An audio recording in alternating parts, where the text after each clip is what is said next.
So the next big thing that happens is Purcell's comes along. So that was the next thing, yes. Which wasn't Purcell's to start with.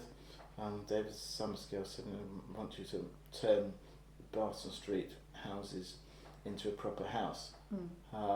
And I said, what's the name of the house? Well, he said, we'll call it Barton Street. And then Eddie Smith, as archivist, suddenly realised what was going on. He said, you can't call it Barton Street. And so that was when we ended up having to go through the process of finding a name for it. So that was 1994, but I was not allowed to give up being head of geography at that point. No, and that would seem so alien now, I think, to anyone in the Yes. common room, the idea that you would be a housemaster and a head of department. Yes. Did it feel quite difficult? Did it feel like a lot of work? It did feel like a lot of work, and I just sort of had to realise there were times when I just had to create space to deal with the geography, and at the time I had to create space for the house rather than trying to do the two together. But I sort of managed to work that one out. And Purcell's, as we know it now, was at that stage purely girls, because it was purely a sixth form It house. was sixth form, yeah, only sixth form girls. But it had day girls as well as We had no day girls at okay. all, and so it was girls in numbers 2 and 4. We lived in number 5. 4 and 5 were interconnected top and bottom, and there were 2 rooms in the attic space above us in number 5. So surrounded. Totally surrounded. And number 3 was owned by somebody who had real money and had nothing to do with Westminster School, who was a member of the House of Lords. Mm-hmm. Did they mind being surrounded by... No, they didn't being surrounded. I think that the locals quite liked it because it brought some youth into the street, because most of the residents in Barton Street then were 70 plus.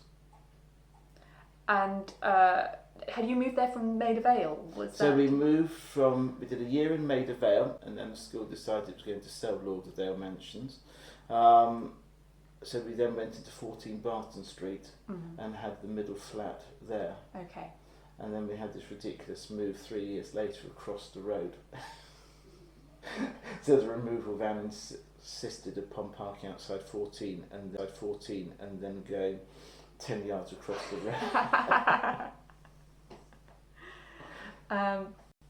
And you were in Barton Street. You were in Purcell's for a long time. Did you very much enjoy seeing the house develop over that period?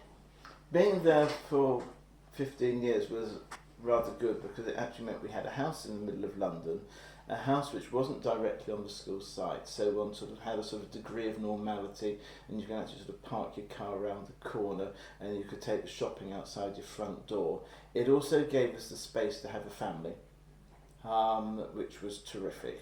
As we probably would have moved away from Westminster, so to actually have Tom and George in there and growing up, that just was at the right time for us. And I sort of think that David Summerscale knew that we were going to do that when he offered us the house, because there was a twinkle in his eye. Often when people are appointed to the position of housemaster, there's a sense that the head at the time is eyeing up their partner and wondering quite what they're going to bring to the mix. It's interesting in a world where we don't have spousal appointments anymore, but obviously there's going to be something contributed by your partner. Was Debbie happy with the move? Did she enjoy being part of Purcell's? Debbie was happy with the move. Because at the same time Debbie had been made mistress in charge of girls, and so there was a sort of synergy between the two, and we just shared the job. We just saw it as a job which we did between us, and that sort of worked, and the girls liked it.